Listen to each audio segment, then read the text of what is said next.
and we'll just sit here. Before I start into it, I'm going to have to cut a bunch of this off at the beginning, but Right. well, we're going to need, I'm assuming you want to give some kind of title or introduction here. Mm-hmm. And you'll just part 2, people we didn't, people we didn't put in the first video. Yeah.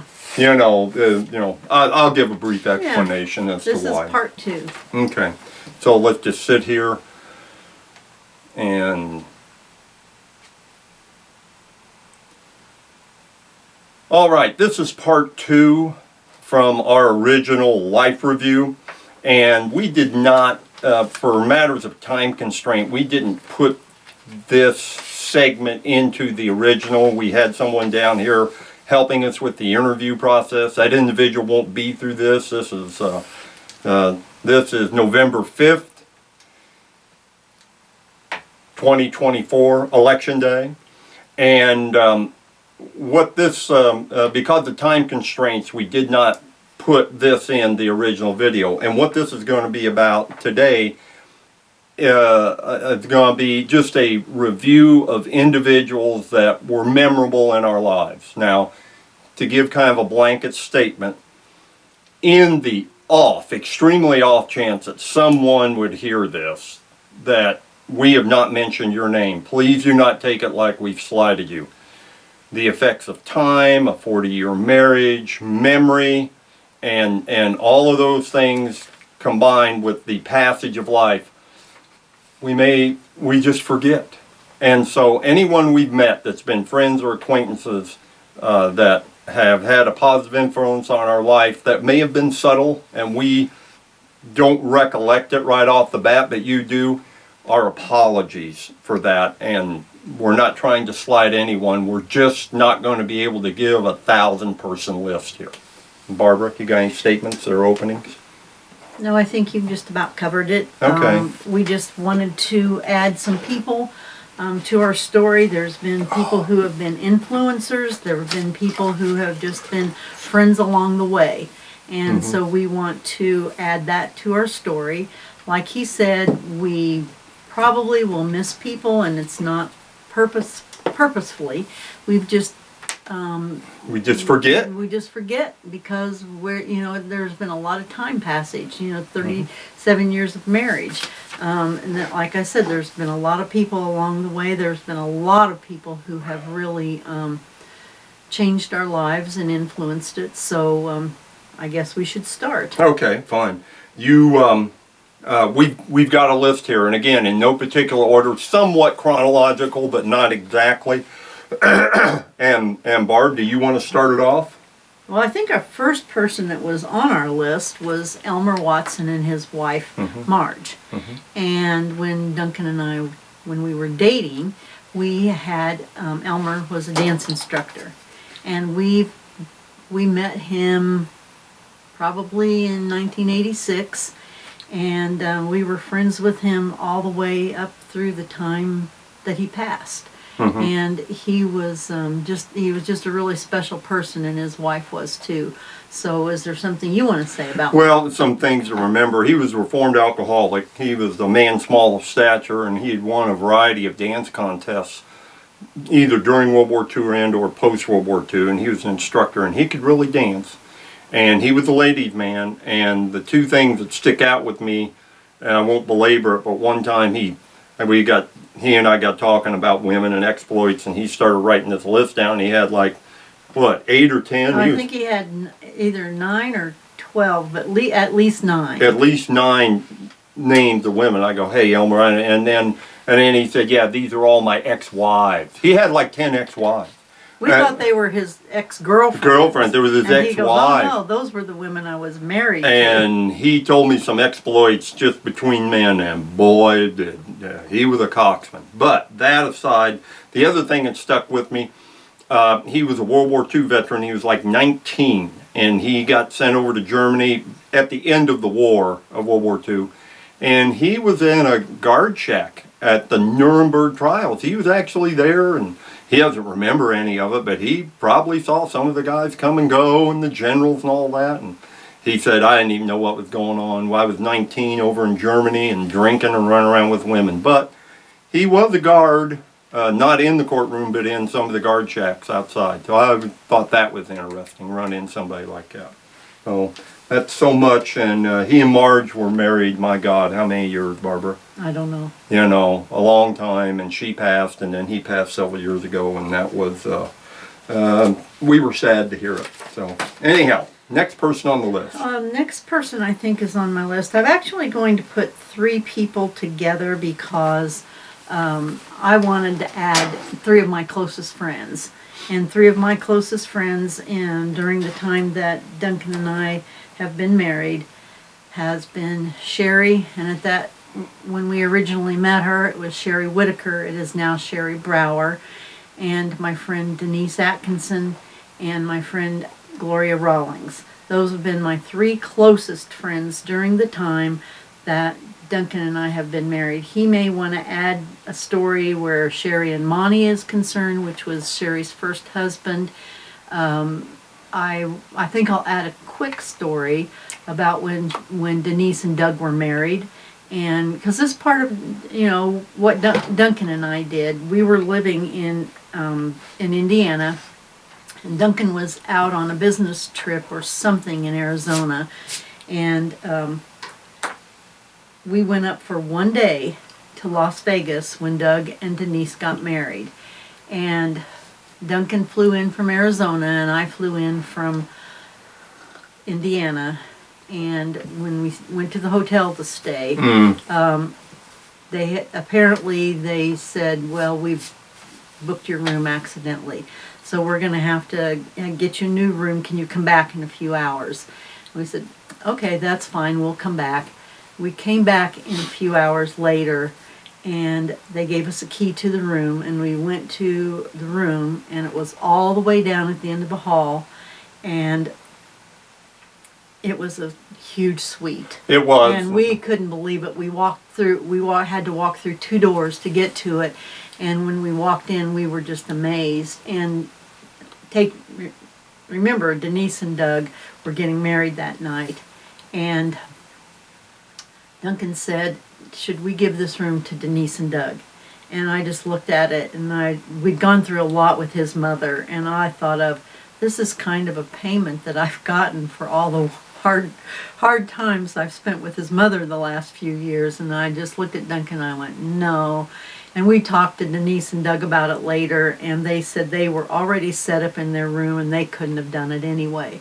And then we rode in the limousine with them to get their license, and the limousine driver decided that he was going to give us a tour of Las Vegas while they were in the courthouse getting their license. And it kind of seemed unfair because they were the ones getting married and would probably benefit more from the experience of getting to tour Las Vegas on their wedding night. But he gave us a guided tour around the city while they were getting their license. And that's kind of basically it. Then they got married. It was just a fun evening. And then the next morning, we got on the plane, and both of us came back to Indiana, and I don't think his mother even knew we were gone. Yeah, I think at least she didn't know I was gone. Yeah, and that suite, I'll just add this, it's probably a 1,200-foot suite, and you got a vision on how the other side lives as opposed to going to the Motel 6. So anyhow, it was a neat time up there. Okay, what about your other 2 friends you mentioned there? I mentioned Sherry and I mentioned Gloria. Okay. I just wanted to mention them because they have been a great and wonderful part of my life, and I know that Sherry and she was a big part of my life, but you were also involved in that. Right. So I just wanted to mention them in this. We didn't want to take a whole lot of time and go through every little detail. No. And so I just wanted to mention them. I'm also going to give an honorable mention to 2 other people. One, my friend Elaine Pastore, and another is Betty Glassenhard. Okay. Now, dealing with Monty and Sherry, Monty and I ran around a little, but not much. It was more in a couples thing. And he was, kind of a man's man. He's kind of gruff, nice guy. nice guy, Christian man, but pretty gruff. He was one of the few people that we met out there that actually was born and raised in Arizona, and he looked it.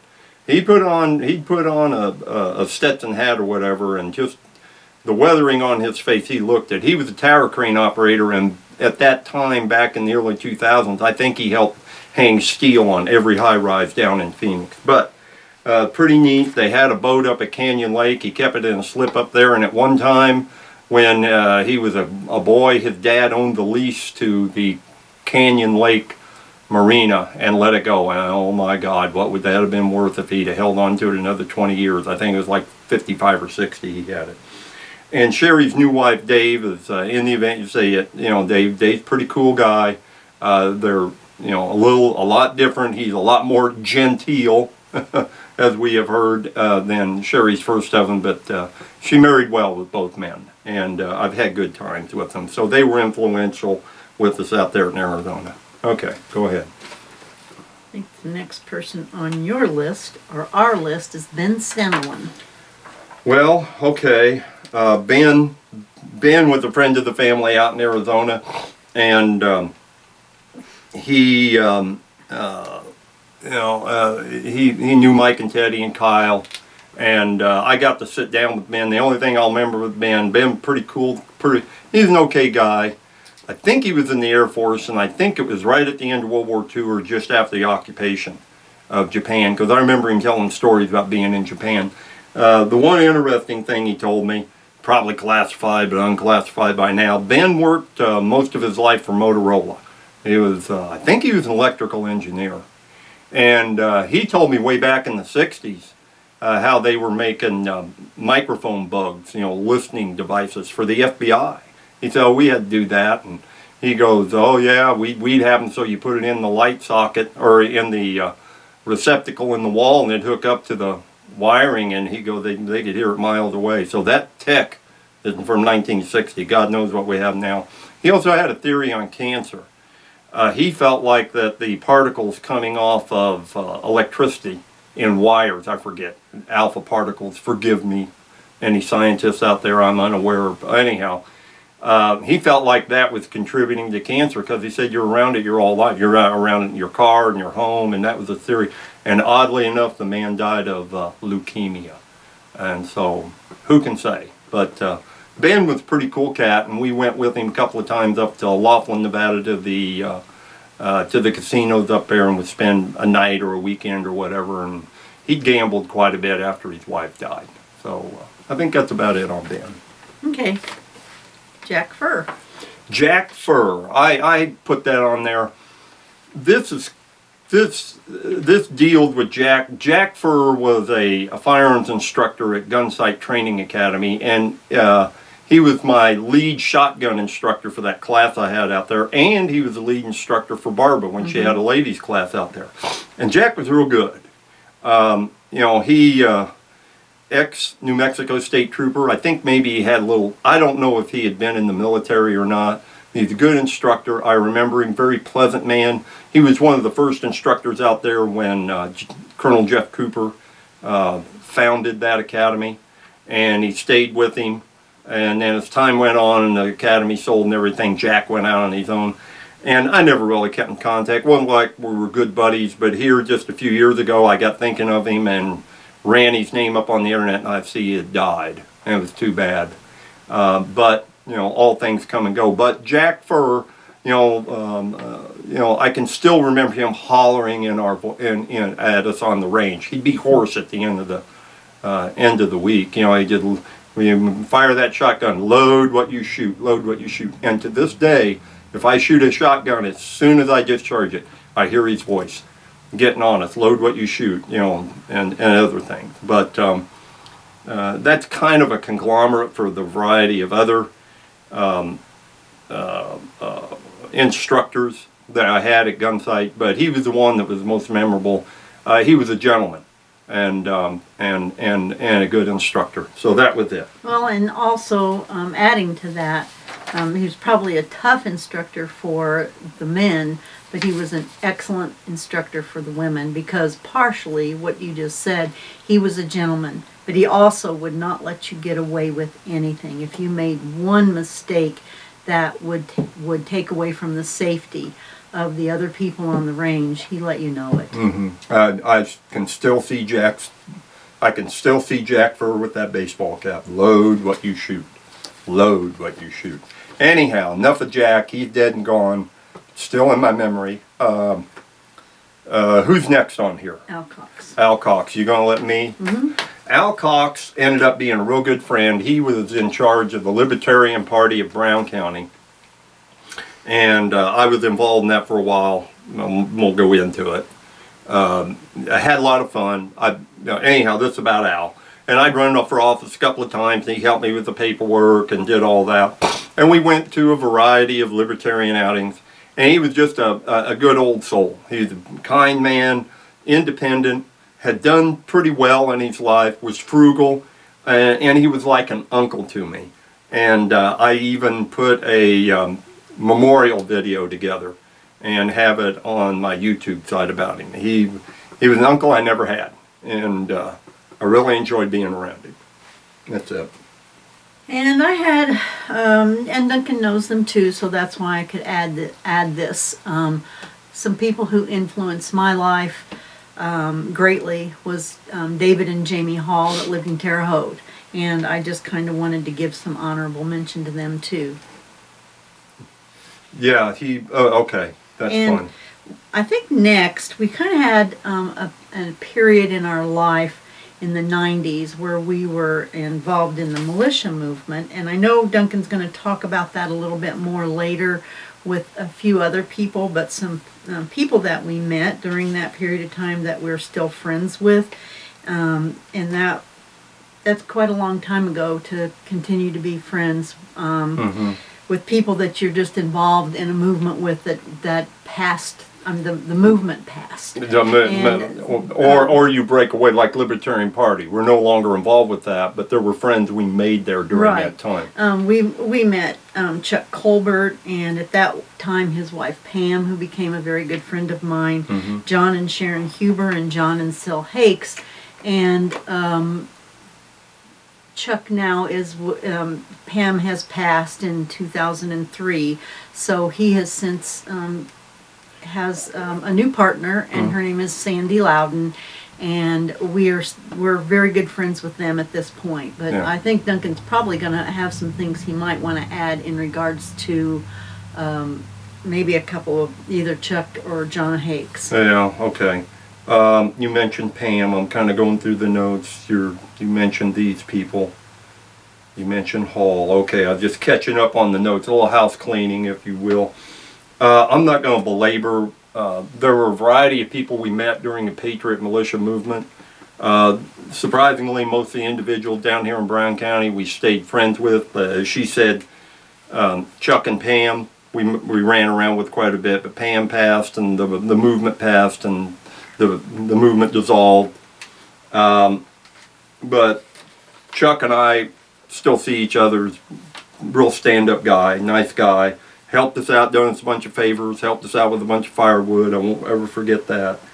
John and Sil Hakes, very prominent in our lives, or we're not around them now. The effects of time, we still talk every once in a while, once or twice a year, but we don't go out with them per se. It's just the logistics of family and so forth. John Hakes, I'll say this, I don't want to belabor him. He is very influential on me during the militia movement, taught me a great deal about civics, the Constitution, history of the U.S. military, things of that nature. It just fantastic historian, probably immense IQ, real sharp guy. Retired as a sergeant major, had 2 tours Vietnam, variety of story there. Some make your hair stand on end. I've never met a man who took a cobra on with a machete, except him, and he prevailed. That was interesting. The one thing that does stand out in my mind, and I'll make this quick, he would, and I'm going to be incorrect on the exact terminology here, but he was sergeant of the guard, as it were, at Spandau Prison. And Spandau Prison was where they interned Rudolf Hess from the German military, from the, you know, he was a Nazi, and member of the Nazi Party, and he didn't get the death penalty at Nuremberg. They gave him life in prison and served it out there. But he actually met Rudolf Hess. Wasn't allowed to speak to him. You know, stand over there, do this. You know, maybe Hess had asked the interpreter for a doctor, or, you know, hey, I need a new blanket or something like that. That kind of interaction. But to John's credit, I know he got it once, maybe twice. When America only guarded the prison 3 months out of the year, and it traded off with France, England, France, England, 1, 2, 3, 4, Russia, and America. And he handed off to the Russians. And they found him so proficient in keeping order to things and the efficiency of handing it off to them. He got a commendation by the Russians for his efficiency. I thought that was very interesting. He just mentioned it in passing once. I thought it was something. But anyhow, there are 101 stories that he's told me. He walked through Vietnam twice. Cheated death more than I have. The man walked through death like it was fog, but he was very influential in making me think and observe people. I gained a lot in just some common sense on observing things and people. And that's enough said about John. Okay, next I think we kind of have a few family members that we kind of wanted to mention. One of the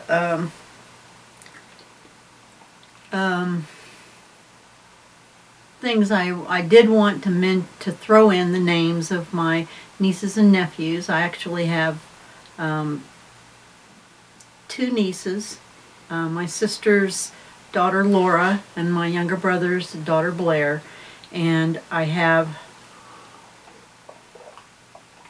6 nephews. My sister had Carl and Jim, and my younger brother had Stuart, and then my brother had 3 sons, Mike, Kevin, and Kyle. And more than likely, Duncan is closest to Mike and Kevin and Kyle, and probably closer to Michael and to Kevin. Well, Kyle, because you've spent a lot more time with him. Well, Kyle lives here in Indiana. Kyle lives in Indiana now, but the closeness probably developed because they lived in Arizona at the same time that we did. And yeah. And so that is one aspect of that. And Laura and her husband and Duncan and I went on vacation together one year for a week, and we went out through a little bit of Route 66, and that was a good time. Mm-hmm. Is that it on your family? Well, my sister Rita and her husband Patrick, we spent time with them. Mm-hmm. When we were in Arizona, we spent a lot of time with Mike and Teddy, because they were a big part of our life when we lived out there. We spent a lot of time with them. We did. You know, our holidays, and we would take trips. We went to did a few Route 66 fun runs with them. Fun runs. We went to Montezuma's Castle. We just did quite a few different things with Mike and Teddy, so they were a big part of our life there. And we also had Bev and Bill. Yeah, your cousins, Bev and Bill. Cousins and Stan Sloan, which Duncan got real close to Stan. Stan, go ahead and then I'll come back. In Arizona, we had Aunt Marge and Uncle Dick. And Duncan had a good relationship with Uncle Dick. And that was Bev, Stan, Phyllis and Melvin's father, who was, my Aunt Marge was one of my dad's sisters. Yeah. I'll just make a couple of notes about her family. I really know more about her family. They were closer to than mine. I'll stay with mine. I don't have any family, and it's just the way it is. Only child, blah blah blah. I've got a couple of cousins over in Terre Haute, and I got a few cousins left over in Pennsylvania. All the aunts and uncles are gone. It's all gone. They're dead. The few of us are left alive. I don't hate, I don't dislike or hate any of my relatives. I'm just not close to them. I saw my cousins in Terre Haute once, maybe twice a year, and my cousins over in Pennsylvania once a year. They're tantamount to strangers. We still have some light contact from time to time, dealing with maybe some old nostalgia things with my mom and dad, or their siblings. But no family for me. For all intents and purposes, I have no family. I'm it. I'm done. Dealing with hers, Stan Sloan, give a quick mention on Stan. I really enjoyed conversations with him. He would think out of the box, and he was into alternative science, if you will. Tesla technology, which back then in the 80s and 90s most people didn't know about, or they looked at it as conspiracy theory, and now it's gaining more and more credence in physics. He would deal with that, paranormal things. Never knew about remote viewing. He was the first one to bring that to me, and had a friend that did it and sounded like he could do it. And now it's come to light that we've had U.S. military operations, and a variety of remote viewers have come out of the woodwork. But all of those conversations of paranormal, secret projects by the government, UFOs, aliens, all the Art Bell stuff of that time was really neat to sit around and talk to him. And he made me think of things. So that was it. Now, his father, our Uncle Dick, I got along with him real good. I spent a lot of time over there messing with my car, messing with him out in the shop. He was a really kind, good-hearted old guy. And he made a quote one time, and I'm going to put it in here. You'd have to know him. If any of the family sees this, you'll get it, because I've told it to his siblings. He was elderly and had prostate work, had prostate operation, all that. And he goes, one day we were out in the shop, and he goes, "It's just terrible getting old. I can't see, and I can't hear, and I can't fuck. Life's just lost its clamor." And it half of the delivery was his gruff old voice. But I've got a lot of fond memories with Uncle Dick, more so than my other uncles. They weren't bad people. I was just never around them. And I think that's just enough to say about them. They were,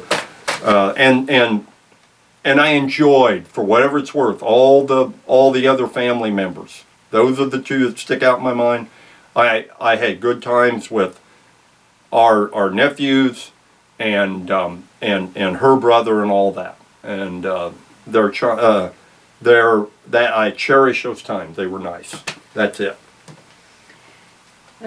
Another family member that I think Duncan wanted to bring into light was my Aunt Wilma, which is one of my dad's sisters. My dad was one of 12 living. I think there were 2 that had, one may have died at childbirth and one may have died as an infant, but 12 between him and his siblings there were 12. Yeah. And Aunt Wilma was probably one of the closest aunts that I had, and Duncan had a lot of really good interactions with her, and I think he may have wanted to bring something. Well, I'll just make it quick. There was a time there I was spending a variety of time up in Indianapolis, and she lived over in the east side, and she was gracious enough. Once a week or once every 2 weeks, I go up and spend the night. I go up, spend the night, and do some stuff. So, and I enjoyed the old gal. We'd sit around. She'd tell me about the family. She watched these old shows like Antique Show and stuff like that, and yeah, it wasn't high on my list, but I'd sit around, and she was very kind and gracious to me. She was a good hostess. So God love her. So that's that.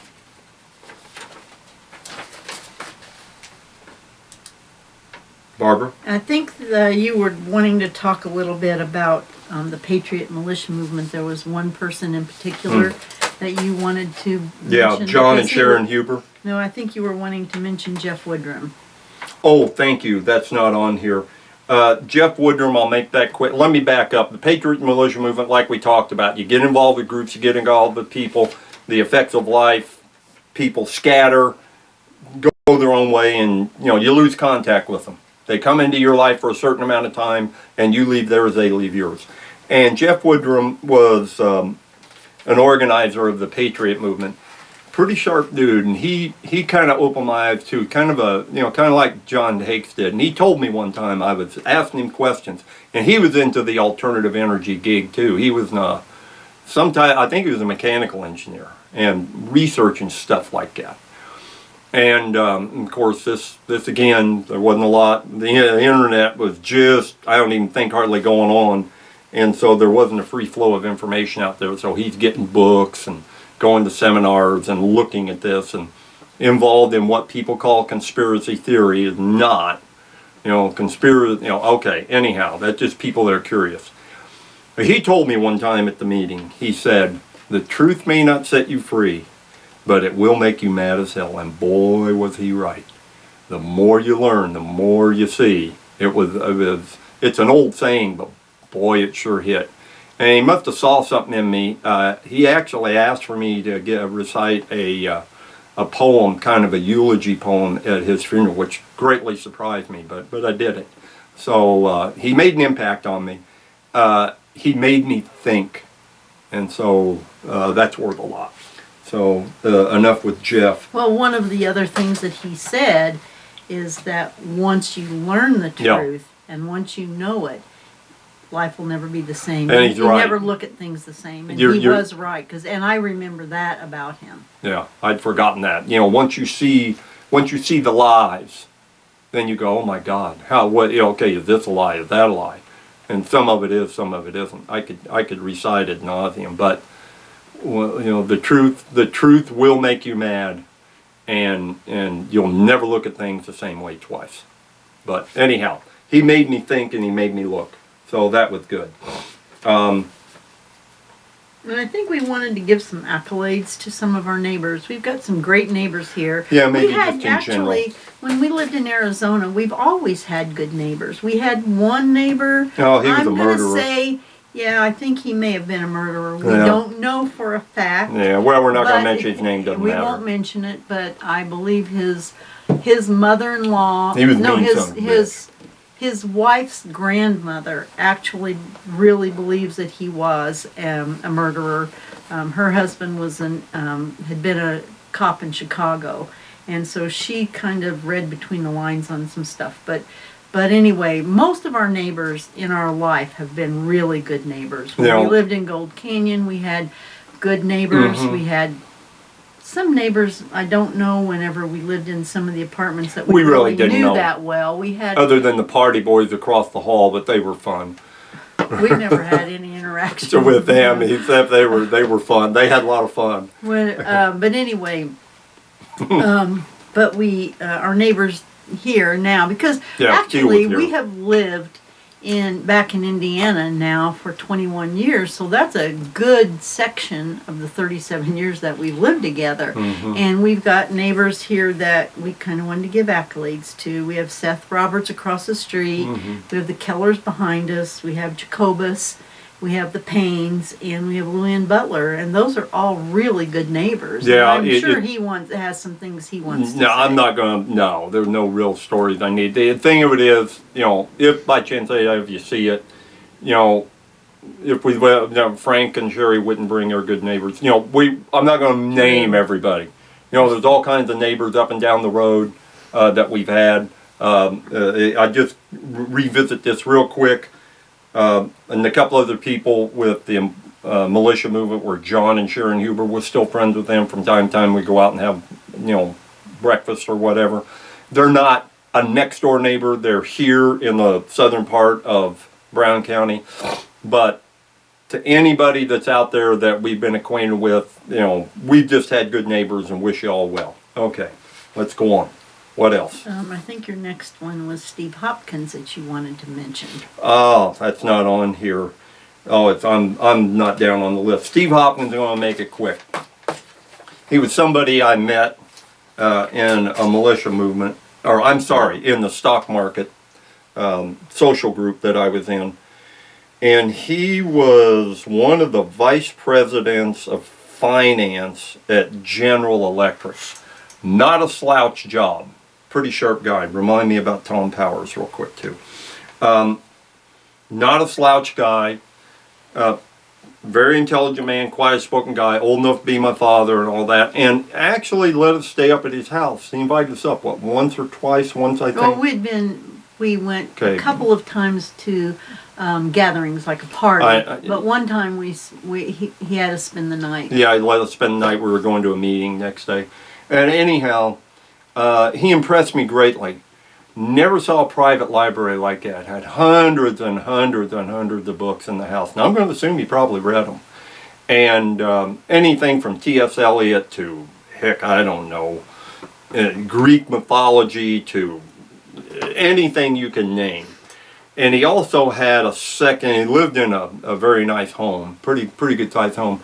And he also had a wall with all sorts of pictures of where they had been, to Africa and God, I don't know, Europe, Africa, probably Australia, but they'd been around the world. He had the money, and him and his wife had a very, they were very well read and had a very full life. And in my mind, he's probably the richest man I ever met, not monetarily. Guy that bought Dad's farm had more money than Steve Hopkins did, but Steve Hopkins, I think, most probably had a very, very full life. And he had a good family, and you could see it in the photos and how they interacted. And I'd say he's the richest man I ever met when it comes to having a full life. So he was influential. And one of the nicest. And he was, he was a gentleman. He was, and I was surprised he liked me. When we first went to their house, when we spent the night, it's probably one of the nicest homes I've ever been in of someone that we knew. How many bedrooms did they have upstairs? Oh, I don't know. Their bedroom was in the downstairs. And I the don't bedroom know. Was it a 5 or 6 bedroom home? When we stayed in the upstairs, it was 5 bedrooms upstairs, Was and it? each bedroom had its own bath. And I was always impressed with that because that's most homes that I know. Everybody has one bathroom, or maybe a second half bath, but every single bedroom had its own bathroom, and that impressed me. Here again, what you're showing and what we're showing. Yes, it was an impressive home. This is how the other side lived, and we come of a socioeconomic standing that is foreign to us. Mm-hmm. But going back to the type of person Steve was, he accepted us and treated us just like we were. There was no air. Almost like we were family, because he was really, there was no air about him at all. Well, and his wife either. She was as nice as she could be. I think they came from nothing too. I don't think they had any inheritance or anything. I think maybe they got a leg up on getting education and all that, but it isn't like they were born into some kind of aristocracy. But anyway, that's enough about him. Tom Powers, and we quick mention too. He was very influential in my life. Wish he'd been my uncle. Met him and Diane out in Arizona on a job I was at, and struck up friendship. He had retired in his 50s. He was the regional salesman for RJR Nabisco, and in Los Angeles. Again, not a small amount of responsibility, but he was just a smart old guy. And he came from nothing. He came out of not pure destitution, but he came out of nothing. And he and Diane got together, and she became registered nurse, and he got involved in RJR Nabisco when a man with some back in this country, with a man with a little bit of intelligence and hard work, could make something of himself. And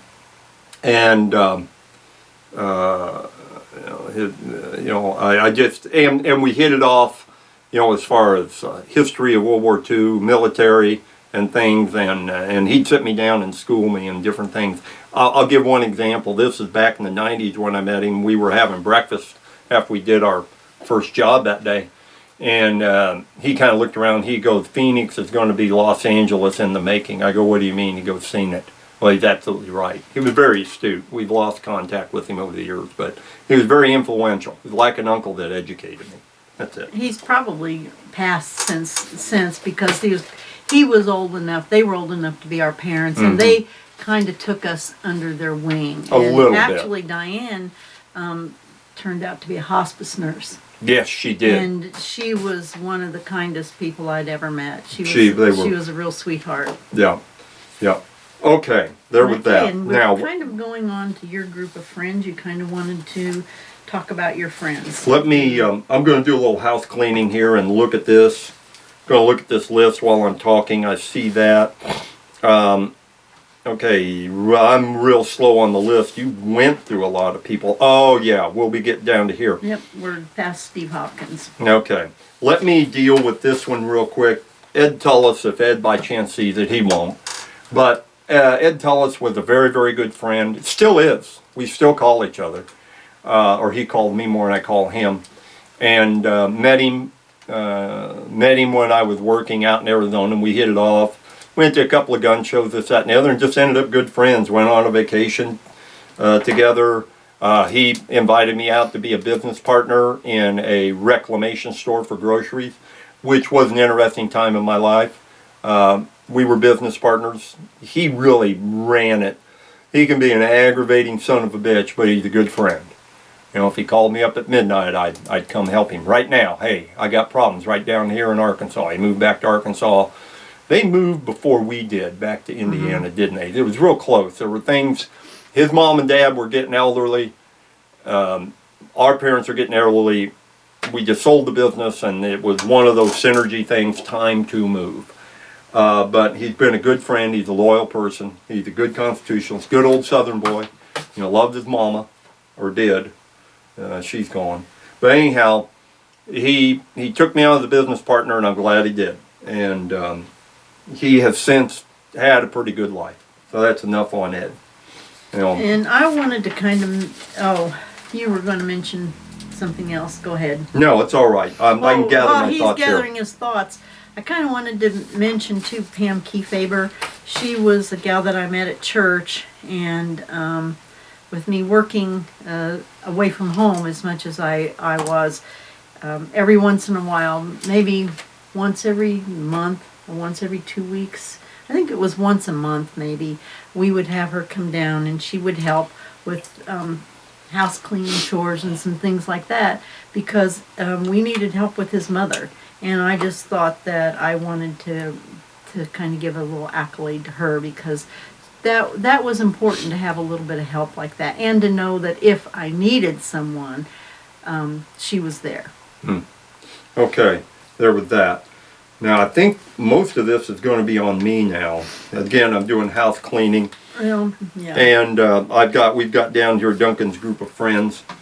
These, and I'm putting this into the, and I talked about it some in part 1 of this expose. I won't belabor this, and I'm not going to name names here. This goes out to all the guys I ran with in high school. You know, the ones that were the solid core group of us guys in Van Buren Township, and the outliers, the flyers, the guys that had come and go and all that. I enjoyed it all. If I start naming names, I'll forget people. But they're this group of guys, you know, were they influential on me? Well, bad influence, but they were important in my life growing up, and some of them I'm still friends with today, thank goodness. So there's that. That's just a quick aside. You mentioned Pam. I'm going to skip this person. Did you want to talk about Carmen and Bruce? I had another friend I just wanted to mention, and Carmen and Bruce Haven. I never pronounce it right. I call it Haven, but I think it's Haven. I think it's Haven because I think it's a Swedish name. But anyway, that was a good friend too, and I still keep in touch with her. And I guess just to mention her name was all I really wanted to do. And Bruce was a nice guy. He was an engineer. Oh, he worked for... well, he worked for McDonald. McDonnell Douglas, and then it became Boeing. Boeing, and I think Boeing bought McDonald. And he worked, I don't know if he was mechanical engineer, electrical engineer, what he was, but it was interesting to talk. You know, can you talk about this or this? He goes, no. But if I told you, you wouldn't know anyhow. And I go, yeah, I get it. But he worked somehow on the Apache helicopters up there in Mesa and stuff. Anyhow, it was interesting. They had a very nice home. We were allowed to come up there a couple of times, and It's in a little bit of higher elevation in Mesa, Arizona, and you can just look over about 2/3 of the valley. He built himself a 3-story home, wanted a big home. 4,500 square feet. And he made enough money, and he did it. And to Carmen's credit, she grew up in the barrio down there in South Phoenix. She grew up in South Phoenix in Yeah. a really bad. Rough shit. I have to tell you, it was probably, and I go on with this, it was the American dream for her, because she came from absolutely nothing in South Phoenix, and she has 2 kids that, wonderful kids. She has a husband that's been a really good provider for her, and allowed her. She's really a neat person. She's very crafty, and has allowed her to be able to just have a full and complete life. So I think it's really great that the two of them got together. She grew up in the barrio, overcame all that. Yeah, she's Hispanic. Okay, fine. And Part. I mean, yeah, Mexican descent or whatever. Part. Only her part, whatever. Yeah, her mother. Was her mother white? No, her mother was the Hispanic. It doesn't matter. It doesn't matter. Okay, fine. Then let me finish. Okay. Okay, if it doesn't matter, it doesn't matter. Anyhow, and she just overcame it. The good woman, good mother, and a good wife to him. Okay, there's enough on Carmen and Bruce. Edie Gilstrap. I'm going to mention her real quick. Surprisingly, she is influential. She was kind of an aunt I never had. When Dad owned the plumbing business in the 50s up there, I got to readjust a little bit, up in Indianapolis, Edie was a neighbor where they used to live over on 26th Street, 26th in Arlington. And he hired her as a secretary, just general duties, answer the phone, type up a letter, file this, back then it wasn't a big company. And I'd go over and she'd treat me, she never had kids. And she'd treat me to those 6-ounce Cokes and give me candy bars and stuff. And she was always like an aunt. And after Dad sold the business, we moved down here. They stayed good friends with us, and we'd still go up there. And so I'd see her. She was really more of an aunt to me than the ones I had, because I'd see her, 4, 5, 8 times through the summer. We'd go up. Dad would take a Friday or something and go up and spend half a day with Ernie, her husband, out in the yard. I remember, anyhow, they'd sit around, talk politics and everything. They were good friends from the old neighborhood. Well, Ernie died, I don't remember when, probably in the 90s somewhere, and Edie lived by herself. And anyhow, long story short, she had an apartment that I went in and remodeled, and we rented off of her for a while. So we lived up there. For how long were we there? A year or so? Okay. I think doesn't matter. Maybe 4. Okay. I think 3 or 4 years. Okay, 3 or 4 years. And we got to know her more. We'd go up on Monday and come back on Friday. So we might go in, once a week and sit down and have coffee with her or something. Her mind was still pretty active. What was she, 94 when she died? She was a month away from her 96th birthday. 96. And anyhow, but we would reminisce about, one time I asked her, and then I'll leave it with this. One time I asked her, Edie, you've been around here a long time, and what have you seen? And, you've seen the advent of computers and walking on the moon and all that. There's something sticks out in your mind. I don't know why this sticks with me. She goes, oh, I remember the Kaiser. The Kaiser of Germany. Now, I don't think she didn't actually see him, but I think she saw, newspaper articles about him. But it just stuck in her mind. She must have been a child. She was old enough to know the Kaiser. And I always find that interesting that I knew a woman that the Kaiser was, she lived during the time of the Kaiser. So those things are interesting to me, the passage of time and the shaking of hands of history passing down. One of the things, oh, go ahead. But that was it. She was like an aunt to me, and a good old woman. And I'm glad I got to spend some time with her up there before she passed, whenever we lived in the apartment. Me too. One of the things that I remember, she and I would sit out on her back porch, because I was up at the apartment more than Duncan, because I worked in Noblesville at the time, and he had to help his mother quite often down here in Brown County.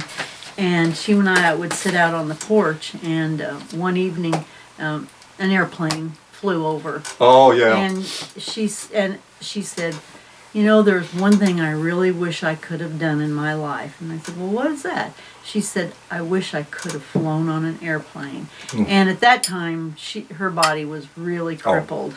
And she was sharp mind, but her body was crippled. And I said, Edie, if I had known that, while you still could have, I said, I would have gone with you somewhere on an airplane ride. She said it would have meant so much to me because that's one thing I didn't get to do. So on our first video, we talked about our bucket list, and that was on her bucket list. She wanted to fly somewhere, and she never got to. You know, and it's sad. She was of means. She could have, after Ernie died and everything. I mean, oh God, I don't know. I think maybe he had some kind of pension, little pension. He worked AT&T for a while, and then bus driver in Indianapolis. I think he had a little pension, but not much. And so, but they lived in a small home that they built and paid for when they built it back in the late 50s.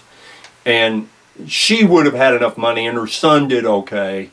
What I'm getting at is she had the financial ability, especially back then, to just take a little trip to Chicago or something for the day, and didn't do it. And I think that's a shame. The other thing she remembers, for whatever it's worth, you know, in behind their property about, 150, 200 yards away at the most is the rail line back there. And she remembers back during World War II, or after World War II, because they built in the 50s. And of course, military still was big. But anyhow, she would remember the passenger cars going through there and seeing all the men in uniform. You know, things like that, a Norman Rockwell scene, if you will. But people like that, all those experiences are gone. But I find them quite interesting. But anyhow, she was like an aunt to me that I never had. So, is there anybody else you can think of? There's no one else on our notes. No, except for Kelly. Oh, Kelly. And I will say, go ahead, real quick, that go ahead with Kelly, and then I'll add something. And you can add into that. Kelly, Kelly Dorr was the name of this woman. When I met her, she's changed her name to Kelly Ellis. And we're not as close as we used to be. These things happen. She is a naturopath that I've been going to for several years now, and has helped me greatly. You know, she wasn't she's helped me greatly, and and she's been like a sister to me. She kind of looks at me as a cousin, or did, but she's always been like a sister to me. I've had a great affection for her in that regards. She's done everything she could to help me get over my chronic idiopathic illness. Some of the stuff she did, and then there was some other intervention by God that I won't get into through Barbara.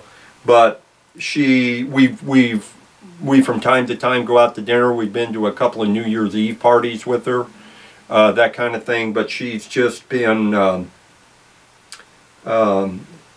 sister I never had, so to speak. I guess that's you know, there's other stories about her that'll be in another video, so we'll leave those alone. Okay, and at this point, there are so many people that have come across our path that I know have been important in one way or another, but I think it's because there are so many. We just can't sit down and name everybody, and I don't want anyone to feel like they were left out in any way.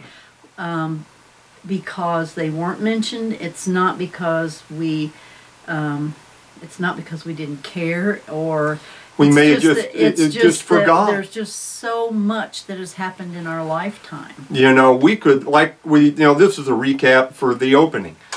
We could have sat down for 2 or 3 days and try to remember people, and a bunch of people you're not going to remember, and then even if you do that, there's going to be people you forget. And was everybody monumental? What we talked about were the things that stuck out in our mind the most. And to go along with Barbara, we're not trying to short anybody. You meet anybody that's watching this, do it yourself. Think back at how many people you've met. Old neighbors, cousins that have died, or cousins you don't keep in touch with. Friends from a fraternity or sorority, and on and on and on. They come into your life for a short period, interact with them. Sometimes it's a monumental event. Sometimes it's a minor event that will lead to a decision later on. You know, just the fabric of life, just walking through the play of life.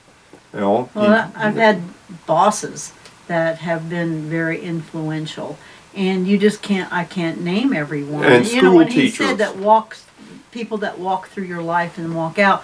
One of the cartoons that I've always looked back on, and I'm trying to remember what the title of the cartoon was, but it's a man and a woman are standing and they're waiting for an elevator. They don't know each other. They're just standing there waiting for an elevator. They get on the elevator, and when they get on the elevator, there's elevator music playing. So while they're on there, they're dancing and smiling and having the time of their life. The elevator stops, the door opens, he gets out, she gets out, he walks his way, she walks her way. And that's kind of the way life is. Yeah. So I you know, hopefully I can speak for both of us here. We wish everybody well. If we didn't mention you, sorry. We're trying to slide anybody. That's what we're walking over ourselves to apologize. And all you got to do is just sit down and try to do this yourself. And you make a list of all the friends you've had through your life. And then you'll look at the list just like we did. And we didn't take that much time and, oh, we forgot so-and-so. And then we added it on. And there's literally 100 other people I could put on here if I sit down. But those were the highlights that we had pretty much together. You know, there were a couple of things that people you met that I didn't, or vice versa. But do you have anything to add, or do you want to close this out? No, I think we belabored it. I think we need to close it out. So Okay. You go ahead. Okay, I don't know. I'd like to have something profound.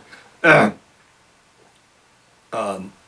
I say, you know, I didn't write up any kind of ending statement. Wish everybody well. I'm glad I got to meet all the people I did. You know, individuals you meet, you may have a picture of, you may only have a memory, but it's just like everything. All these moments just disappear like tears in the rain. And so I wish you a good life. Okay. And I just wanted a few seconds there so we can end it. And I have